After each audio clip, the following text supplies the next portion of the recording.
ಖಾಲಿ ಬೆಣ್ಣೆ ಘಮ ಚೆನ್ನಾಗಿದೆ. ಈ ಬೆಣ್ಣೆಗೆ ಏನಿದೆ ಗೊತ್ತಾ, ಇವ್ರಿಗೆ ಲೋಕಲ್ ಬೆಣ್ಣೆ ಕೊಡ್ತಾರೆ, ಹಳ್ಳಿಗಳಿಂದ ಬೆಣ್ಣೆ ಕೊಡೋದು. ನೋಡಿ, ದೋಸೆನೂ ಚೆನ್ನಾಗಿ ಬೆಂದಿದೆ. ಒಳ್ಳೆ ದೋಸೆ ಇದೆ, ಒಳ್ಳೆ ದೋಸೆ, ತುಂಬ ಚೆನ್ನಾಗಿದೆ. ಚೆನ್ನಾಗಿ ಸ್ವಲ್ಪ ಪಲ್ಯ ನಾವೇ ಸರ್ವ್ ಮಾಡ್ಕೊಬೋದು. ಇಲ್ಲಿ ನಮ್ಮ ಹತ್ರನೇ ಇಕ್ಕಿರ್ತಾರೆ, ನಮಗೆ ಎಷ್ಟು ಬೇಕೋ ಅಷ್ಟು ಹಾಕ್ಕೊಂಡು ತಿನ್ಬೋದು. ಚಟ್ನಿ, ಕೊಬ್ಬರಿ ಚಟ್ನಿ ಇದು. ಅದಕ್ಕೆ ಕೊಬ್ಬರಿ ಚಟ್ನಿಗೆ ಜಾಸ್ತಿ ನೈಸಾಗಿ ರುಬ್ಬಿಲ್ಲ, ಆಮೇಲೆ ಉಪ್ಪನ್ನು ಜಾಸ್ತಿ ಹಾಕಿಲ್ಲ. ಖಾರ ಚೆನ್ನಾಗಿಟ್ಟಿದ್ದಾರೆ, ಶುಂಠಿ ಹಾಕಿದ್ದಾರೆ, ಬೆಳ್ಳುಳ್ಳಿ ಹಾಕಿದ್ದಾರೆ, ಕೊಬ್ಬರಿ ಹಾಕಿದ್ದಾರೆ.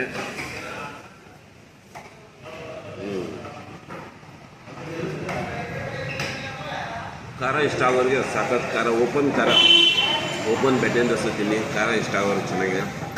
ಬೇರೆ ದೋಸೆ ತಿನ್ನಿ ಒಳಗೆ.